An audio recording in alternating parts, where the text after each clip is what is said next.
Hello everyone, आज आपण बघत आहोत पेअर ऑफ स्ट्रेट लाईनचा पार्ट 2. 11th स्टँडर्डचा हा चॅप्टर आहे. ऑलरेडी याचा एक व्हिडिओ बनवून ठेवलेला आहे. जर तुम्ही तो व्हिडिओ बघितला नसेल तर तो जाऊन व्हिडिओ बघा, त्याच्यानंतर हा पार्ट कंटिन्यू करा. तर या पार्टमध्ये आपण काय काय बघणार आहे बघा. या पार्टमध्ये सगळ्यात बघणार आहे की straight line, inclination of line, त्याच्यानंतर स्लोप ऑफ लाईन आणि लास्ट पॉईंट असणार या चॅप्टरचा acute angle between two lines. ठीक आहे बाळांनो. तर इन्क्लिनेशन ऑफ लाईन काय असतं हे तुम्हाला समजवतो. हे बघा, एखादी लाईन असेल, हे बघा समजा ही लाईन आहे, हे आपलं ऍक्सिस आहेत, कोऑर्डिनेट ऍक्सिस. हे असणार आपलं आपलं एक्स, हे असणार वाय. ठीक आहे. आता इथं मी एक लाईन अशी केली, अशी एक लाईन ड्रॉ केली. आता मी ज्यावेळेस ह्या लाईनला ड्रॉ केलं त्यावेळेस जो अँगल एक्स ऍक्सिस सोबत तयार झाला विथ पॉझिटिव्ह डिरेक्शन, म्हणजे कुठली डिरेक्शन, एक्स ऍक्सिसची ही, हा जो अँगल तयार झाला ह्याला मी म्हटलं थिटा. हा काय आपला अँगल ऑफ इन्क्लिनेशन. कळालं. आणि ह्याला जेव्हा मेजर करतो ना त्यावेळेस ऑलवेज ह्याला अँटी क्लॉकवाईज मेजर करायचा. म्हणजे कसं आहे बघा, समजा ही एक लाईन आहे, सिमिलरली ही एक लाईन आहे, ही दुसरी लाईन, ठीक आहे, ही अशी दुसरी लाईन आहे. आता ज्यावेळेस मी हिचा अँगल मोजणार ना त्यावेळेस हे नाही मोजणार, मी मोजताना हे मोजणार सगळं. म्हणजे हा जो असेल 5, तो काय झाला याचा अँगल ऑफ इन्क्लिनेशन. तो कसा मोजला मी, एक्स ऍक्सिस सोबत पॉझिटिव्ह डिरेक्शन सोबत. आणि क्लॉकवाईज काय अँटी क्लॉकवाईज, अँटी क्लॉकवाईज म्हणजे असा या साईडला जाताना मोजला. ह्यालाच काय बोलतात, इन्क्लिनेशन ऑफ अँगल. ठीक आहे. आणि ह्याच इन्क्लिनेशन वरनच आपण लाईनचा काढतो स्लोप. म्हणजे ही लाईन किती डिग्री या लाईन एक्स ऍक्सिस सोबत अँगल तयार करते किंवा ते किती इन्क्लाइन आहे त्यालाच बोलतात, ती जी व्हॅल्यू भेटते आपल्याला त्यालाच बोलतात स्लोप ऑफ लाईन. ठीक आहे बाळांनो, कळलं. ते कसं काढायचं, काय नक्की एक्झॅक्टली फॉर्म्युलेच काय ते आपण सगळे बघूया आता. स्लोप ऑफ लाईन म्हणजे काय, एक्स ऍक्सिस सोबत जो अँगल तयार होतो आणि ती जी लाईन जेवढी इन्क्लाइन असेल आणि त्याच्यानंतर जी आपल्याला एक व्हॅल्यू भेटते, कशी ते आपण बघणार आहोत. ती जी व्हॅल्यू भेटते त्यालाच काय बोलतात, त्या लाईनचा स्लोप. ठीक आहे बाळांनो. स्लोप काढायच्या दोन पद्धती आपण आज शिकणार आहोत. सगळ्यात पहिल्यांदा एक फॉर्म्युला आणि एक आहे, सॉरी, सगळ्यात पहिल्यांदा आहे, जर आपल्याला लाईनचे दोन कोऑर्डिनेट्स दिले असतील तर. म्हणजे काय, हे बघा, ही लाईन आहे, ही लाईन पास होते मला माहिती आहे 2,3 मधनं, आणि इथं एक पॉईंट आहे माझा -5,2. ठीक आहे. जर मला असे दोन पॉईंट दिले असतील तर स्लोप कसा काढायचा, किंवा आणखीन एक मेथड काय, की बाबा हे कोऑर्डिनेट ऍक्सिस आणि ही एक लाईन आहे, ही लाईन थिटा एक्स ऍक्सिस सोबत किती डिग्री अँगल तयार करते. जर मला अँगल दिला असेल एक्स ऍक्सिस सोबतचा त्या लाईनचा, ह्या स्लोपचा ह्याचा स्लोप कसा काढायचा ते शिकणार आहोत. तर सगळ्यात पहिल्यांदा एक फॉर्म्युला काय बनतो, ज्यावेळेस माझ्याकडे टू पॉइंट्स आर गिवन, जर दोन पॉइंट दिले असतील तर माझा स्लोप, आणि लक्षात ठेवा स्लोपला आपण एम न रिप्रेझेंट करतो. M equals to y2 minus y1 upon x2 minus x1.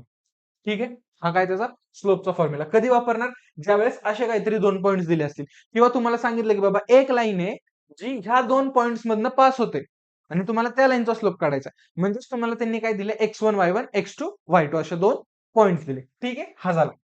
Second, ज्यावेळेस तुमच्याकडे तो थिटा अँगल असेल, तो थिटा अँगल कशासोबतचा, एक्स ऍक्सिस सोबतचा आपली लाईन बनवते तो, त्यावेळेस माझा स्लोप असतो. स्लोप काय असणार, slope M equals to tan theta.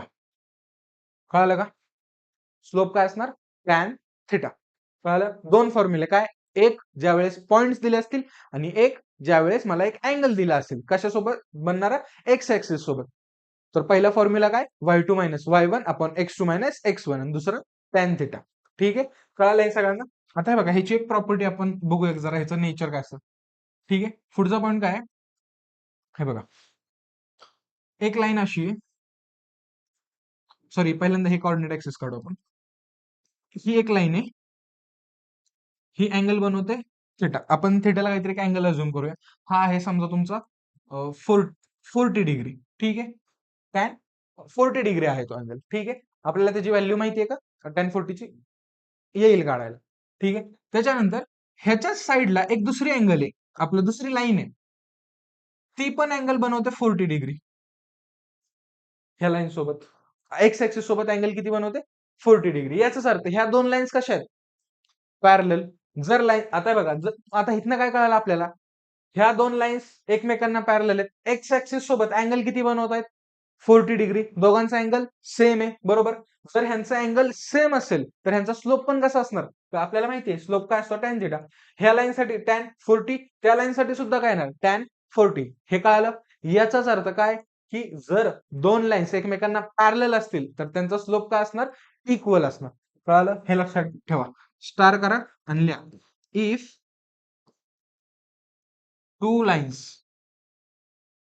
are parallel, then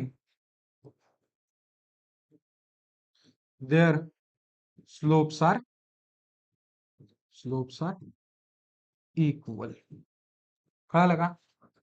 सगळ्यात पहिला पॉईंट कळाला काय, की जर दोन लाईन्स पॅरलल असतील तर त्यांचा स्लोप कसा असणार? इक्वल असणार. आणि आपण स्लोप कसा काढायचा हे आताच बघितलं. काय, एक एक असा फॉर्म्युला आहे ज्याच्यामध्ये आपल्याला 2 पॉईंट्स दिले असतील तर आपण स्लोप काढू शकतो, आणि दुसरा फॉर्म्युला आहे ज्यावेळेस तुम्हाला एक अँगल दिला असेल तर काढू शकतो. ठीक आहे. आता समजा बघा, तुम्हाला मी सांगितलं की बाबा लाईन ए आणि लाईन बी आर पॅरलल. ठीक आहे. आणि तुम्हाला लाईन ए चा स्लोप दिलाय तर लाईन बी चा स्लोप काय असणार? तोच असणार जो लाईन ए चा असणार आहे. कळतंय? हे कळालं? कशासाठी कंडिशन होती? पॅरलल लाईन साठी. सिमिलरली ह्याच्यासारखीच एक कंडिशन आहे परपेंडिक्युलर लाईन साठी. ती काय बघा, मी तुम्हाला समजवतो अगोदर. ती कंडिशन आहे ना, तुम्ही डायरेक्ट लक्षात ठेवू शकता. काय, अगोदर समजवतो, लिहून देतो. If two lines are perpendicular, then their slopes will be, त्यांचे स्लोप्स काय असणार? एकमेकांना निगेटिव्ह मध्ये रेसिप्रोकल. म्हणजे काय, हे तुम्हाला मी पुढे शिकवतो, फक्त आता तुम्ही पाठ करा. म्हणजे काय, M1 एक स्लोप असेल एका लाईनचा. दोन लाईन्स दिलेले आहेत तुम्हाला बघा. म्हणजे ही एक लाईन आहे L1, हिचा स्लोप आहे M1. सिमिलरली हिथं दुसरी लाईन काढली L2, हिचा स्लोप आहे M2. आणि हे दोन लाईन्स कशा आहेत? एकमेकांना परपेंडिक्युलर आहेत. ठीक आहे. तर जेव्हा ह्या दोघांच्या लाईनचा स्लोपचा प्रोडक्ट घेणार आपण, M1 इंटू M2, ह्याचा आन्सर ऑलवेज -1 येणार. कळतंय का? कळतंय तुम्हाला काय केलं? M1 इंटू M2, ह्याचा आन्सर ऑलवेज काय येणार? -1 येणार. ठीक आहे. हे लक्षात ठेवा तुम्ही. कळालं? आतापर्यंत आपण बेसिक गोष्टी 4 गोष्टी बघितल्या. पहिली गोष्ट काय बघितली, की बाबा जर 2 पॉइंट्स दिले असतील तर स्लोप कसा काढायचा? जर मला अँगल माहित असेल एक्स ऍक्सिस सोबतचा तर त्या लाईनचा स्लोप कसा काढायचा? आणि त्याच्यानंतर 2 प्रॉपर्टीज बघितल्या. पहिली प्रॉपर्टी काय होती? ज्या 2 लाईन्स एकमेकांना पॅरलल असतील त्यांचे स्लोप्स कसे असतात? इक्वल. आणि ज्या 2 लाईन्स एकमेकांना परपेंडिक्युलर असतात त्यांचे स्लोप कसे असतात? निगेटिव्ह मध्ये रेसिप्रोकल. म्हणजे बघा, हा M1 इकडे, मी ह्या M1 ला इकडेच ठेवला, ह्या M2 ला इकडे घेऊन गेलो, हा इकडे मल्टिप्लिकेशन मध्ये, इकडे आला डिव्हिजन मध्ये. M1 equals to -1 upon M2. कधी? ज्यावेळेस लाईन्स एकमेकांना परपेंडिक्युलर असतील त्यावेळेस. ठीक आहे बाळांनो? कळालं? आता बघा, इथं क्वेश्चन आहे. काय क्वेश्चन दिलाय? Find the slope of line which passes through the points. त्यांनी आपल्याला पॉइंट्स दिलेत. आपल्याला माहितीये काय, ज्यावेळेस माझ्याकडे 2 पॉइंट्स असतील वेगवेगळे, त्यावेळेस स्लोप कसा काढणार आपण? स्लोपचा फॉर्म्युला आहे माझ्याकडे. काय? M equals to y2 minus y1 upon x2 minus x1. ठीक आहे. आता y2 y1 7 आणि 4, 7 मायनस 4 अपॉन 5 झाला माझा x2, 5 मायनस 2, हे झालं माझं 3/3, हे झालं 1. कळतंय? म्हणजे माझा स्लोप काय आला? 1 आला. ठीक आहे. आता बघा, हा 1 आहे, स्लोप काय आला? 1 आला. आता मला सांगा, ही लाईन एक्स ऍक्सिस सोबत किती डिग्रीचा अँगल तयार करत असेल? कळतंय का? हे बघा, क्वेश्चन फिरवून पण येऊ शकतो. काय, मला स्लोप दिलाय 1 आणि मला विचारलंय अँगल कोणता? हा, एक्स ऍक्सिस सोबतचा. मला ह्याचा स्लोप माहितीये 1, आणि स्लोपचा फॉर्म्युला मला माहितीये काय? टॅन थिटा इक्वल्स टू, हा स्लोपचा फॉर्म्युला आहे. आणि स्लोप काय माझा? 1, तर थिटा काय आला माझा? π/4. कळतंय का? म्हणजे हा अँगल किती असणार आहे? π/4, 45 डिग्री. कळालं? पुढचा प्रॉब्लेम काय दिलंय? Find the slope of line whose inclination is 30 degree. 30 degree काय दिलंय त्याचं? इन्क्लिनेशन दिलंय. म्हणजेच काय दिलंय त्यांनी? हे कोऑर्डिनेट ऍक्सिस, हा अँगल किती दिलाय? 30 डिग्री मला ह्या लाईनचा काय काढायचा, स्लोप काढायचा. स्लोप मला माहितीये काय असतो, स्लोपचा फॉर्म्युला जर अँगल दिला असेल तर टॅन थिटा. तर मग हे काय होणार, टॅन 30 डिग्री.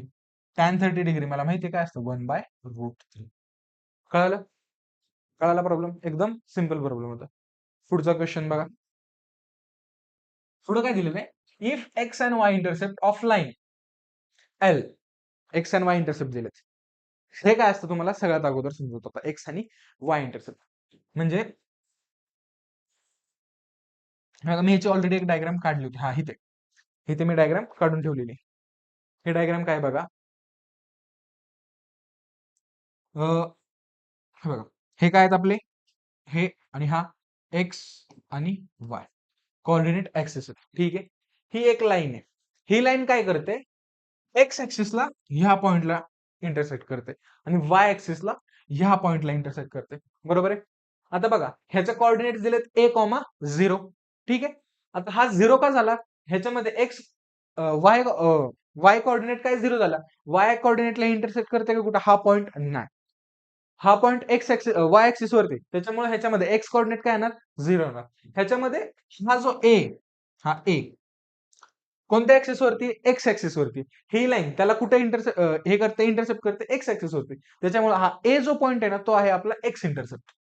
काय, एक्स इंटरसेप्ट. एक्स इंटरसेप्ट कळालं. हा ए काय, एक्स इंटरसेप्ट. सिमिलरली हा या पॉइंट मध्ये हा बी काय असणार, वाय इंटरसेप्ट. बी काय असणार, वाय इंटरसेप्ट. ठीक आहे बाळांनो, कळालं. इंटरसेप्ट कळाले. इंटरसेप्ट म्हणजे असे पॉइंट्स जी तुमची लाईन त्या ऍक्सिसला इंटरसेप्ट करते, म्हणजे छेदते त्या पॉइंट्स वरती. ठीक आहे. मग आता बघा त्यांनी डायग्राम काढू आपण सगळ्यात पहिल्यांदा. हे काय काढलं मी, एक्स आणि हे आले आपले कोऑर्डिनेट ऍक्सिस. त्यांनी काय दिले, लाईन्स कुठं, 2 and 3 रिस्पेक्टिव्हली. 2 म्हणजे हा इथं आला, 2 and 3 म्हणजे हा इथं, म्हणजे आपला हा हे असं तयार होतं. ठीक आहे. हे आहे, हा हा पॉइंट काय आला मग माझा, 2,0. हा पॉइंट काय आला माझा, 0,3. आणि काय विचारलंय, find the slope of line. कळालं. हे पॉइंट कसे काढले कळाले का, त्यांनी काय दिलं, लाईन ही जी लाईन आहे मला एक्स मध्ये कुठे इंटरसेप्ट करते ऍट 2 आणि वाय मध्ये कुठे इंटरसेप्ट करते ऍट 3. त्याच्यावरनं मी काय तयार केले, ह्याचे कोऑर्डिनेट्स बनवले. मला कोऑर्डिनेट्स भेटले इझिली का, ह्या एक एक्स वाय ऍक्सिस वरती एक्सचा कोऑर्डिनेट काय असतो, 0 आणि एक्स ऍक्सिस वरती वायचा कोऑर्डिनेट काय असतो, 0. त्याच्यामुळे हा कोऑर्डिनेट काय झाला, 2,0 आणि हा काय झाला, 0,3. मग जर मला हे दोन पॉइंट्स माहित असतील तर स्लोप माहितीये काय, slope equals to y2 minus y1 upon x2 minus x1 equals to y2 काय बघा, 0 - 3 अपॉन x2 काय, 2 - 0. हे काय आलं, -3/2. कळालं का बाळांनो. हा 0 कुठला, हा हितला 0. हा -3 कुठला, हा हितला 3. 2 कुठला, खालचा 2. हा 0, हा इथला 0. मग त्याला सॉल्व्ह केलं, आन्सर काय आलं माझं, -3/2. कळालं. पुढचा प्रश्न. पुढे काय दिलेलं आहे, find the value of K for which points are. हे पॉइंट्स दिलेत आणि त्यांनी काय सांगितलंय, पॉइंट्स कसे कोलिनियर आहेत. ठीक आहे बाळांनो. आता इथनं पण तुम्हाला एक कन्सेप्ट सांगतो. जर हे 3 पॉइंट्स बघा, जर हे 3 पॉइंट्स, एक पॉइंट इथे असेल, एक पॉइंट इथे असेल आणि एक पॉइंट इथे असेल, त्यांनी काय दिले, समजा हा के -1 2 1 म्हणजे हा पॉइंट आहे पी, हा आहे माझा क्यू आणि हा आहे माझा आर 4,5. 3 पॉइंट्स काय दिले त्यांनी, कोलिनियर, एकाच लाईन वरती. ठीक आहे. याचाच अर्थ काय होणार बघा, जर मी हितला स्लोप काढला आणि हितला स्लोप काढला तर स्लोप्स कसे असणार, इक्वल असणार. कळतंय.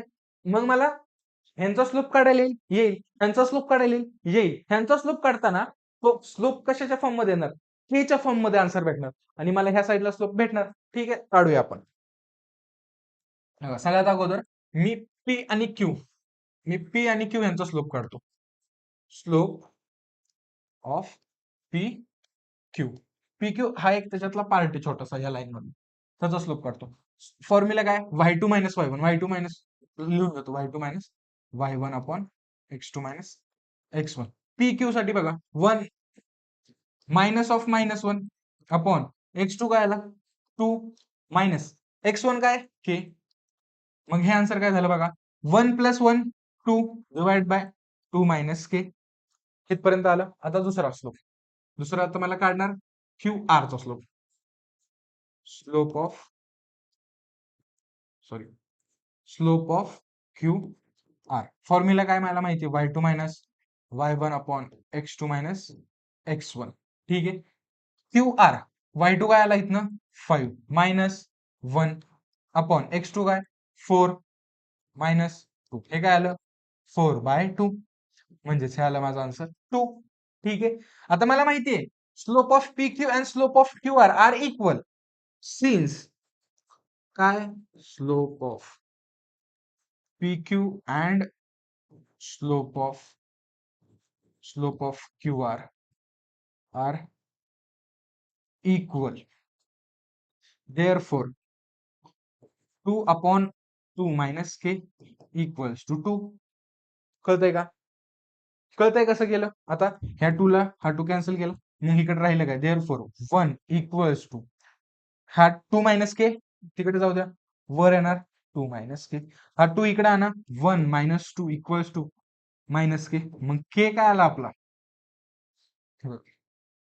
इथनं आलं -1 equals to minus K. Therefore K equals to 1. कळालं बाळांनो कसं सॉल्व्ह केलं ते? ठीक आहे. Next problem. नेक्स्ट प्रॉब्लेम नाही, नेक्स्ट कन्सेप्ट आहे अॅक्यूट अँगल. ठीक आहे बाळांनो. अँगल काय असतो सगळ्यांना माहितीये, दोन लाईन्स मध्ये जो तयार होतो तो एक अँगल असतो. म्हणजे बघा, हा जो असेल हा थिटा, हा अँगल असेल. तुम्हाला स्लोप काढायचा कळाला. आता समजा ही लाईन माझी L1 आहे, ही L2 आहे. ह्या लाईनचा स्लोप आहे M1, ह्याचा स्लोप आहे M2. काय स्लोप?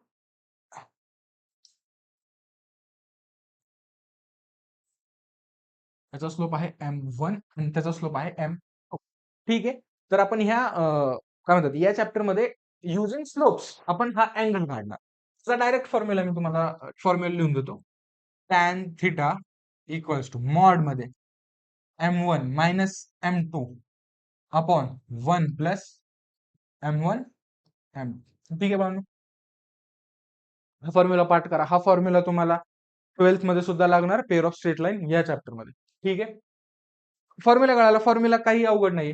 तुम्हाला एका लाईनचा स्लोप दिला असेल, दुसऱ्या लाईनचा सुद्धा स्लोप दिला असेल आणि फक्त दोघांचे व्हॅल्यू इथं पुट करायच्यात आणि तो अँगल तयार करायचा. ठीक आहे. Question 2. Find the acute angle between lines having slopes. त्यांनी इथं स्लोप्स दिलेत काय 3 आणि -2. ठीक आहे. सगळ्यात अगोदर M1 M2 काढा. माझा M1 काय झाला 3, M2 काय झाला -2. देअरफॉर अँगल काय असतो टॅन थिटा. टॅन थिटाचा फॉर्म्युला माहिती काय मला, M1 minus M2 upon 1 plus M1 M2. ठीक आहे. आता मी ह्याच्यात पुट करतो सगळ्या व्हॅल्यू. हे काय येणार M1 काय माझा 3 मायनस ऑफ -2 म्हणजे हे झालं +2 डिवाइड बाय 1 मायनस हे काय झालं 6 इक्वल्स टू 5 अपॉन -5 हे काय झालं 1. टॅन थिटा किती आला माझा, tan theta therefore tan theta equals to 1. Therefore theta equals to π/4 और 45 डिग्री. दोन्ही पण आन्सर इक्वलच आहेत. कळालं तुम्हाला. पुढचा प्रॉब्लेम बघा. पुढे काय दिलंय, find the acute angle between x axis and the line joining the points. म्हणजे तुम्हाला काय करायचं आहे, हा हा अँगल काढायचा. Find the acute angle between x axis म्हणजे ही तुमची काय झाली एक्स ऍक्सिस, ही काय एक्स ऍक्सिस आणि ही ती काय आपली लाईन आहे. बरोबर. मग ह्याच्यासाठी अँगल कसा काढणार, जर मी टॅन थिटा काढला, टॅन थिटाचा फॉर्म्युला आहे, मला माझ्याकडे दोन स्लोप्स आहेत. काय एक्स ऍक्सिसचा स्लोप काय असतो 0. लक्षात ठेवा एक्स ऍक्सिसचा स्लोप काय असतो 0. आणि हे काय येणार, जर मला M1 भेटलाय M2 काढायला येतो कसा, दोन पॉइंट दिलेले आहेत, तर माझा आन्सर काय येणार येणार. आता ठीक आहे. हे काय आपली y ऍक्सिस. ठीक आहे. मला सगळ्यात पहिल्यांदा we know, sorry we know लिहायचं राहिलं, we know SLOP slope of X axis is 0. ठीक आहे, we know slope of X axis is 0. Therefore आपला M1 भेटला मला. ठीक आहे, M1 मला भेटला 0. का मी ह्याला M2 म्हणतो, M2 म्हणू आपण. M2 भेटला मला 0. आता M1 काढायचा मला हा A आणि B वरनं. M1 equals to y2 minus y1. 2 point दिलेत ना, y2 minus y1 upon x2 minus x1. y2 काय आला -2, मायनस म्हणजे हे झालं +1 अपॉन x2 काय 4 -3 equals to -1 upon 1 equals to -1. ठीक आहे, कळालंय -1 कसं आलं. मला M1 भेटला, M2 भेटलेला आहे. मला अँगल काढायचा आहे त्या लाईन मधला. कसा काढणार? Tan theta.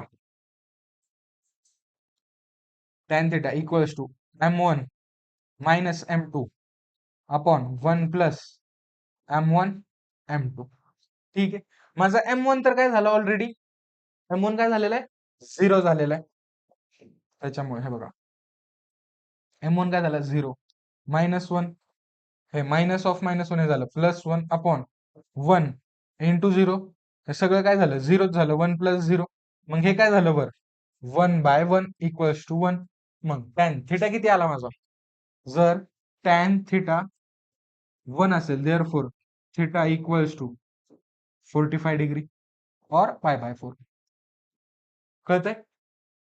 कळालं तुम्हाला क्वेश्चन कसा सॉल्व्ह केला? ठीक आहे, तुम्हाला सगळे क्वेश्चन्स कळाले असतील. जर हा व्हिडिओ आवडला असेल तर लाईक करा, चॅनलवर नवीन असाल तर सबस्क्राईब करा. मी भेटतो तुम्हाला पुढच्या व्हिडिओमध्ये. All the best.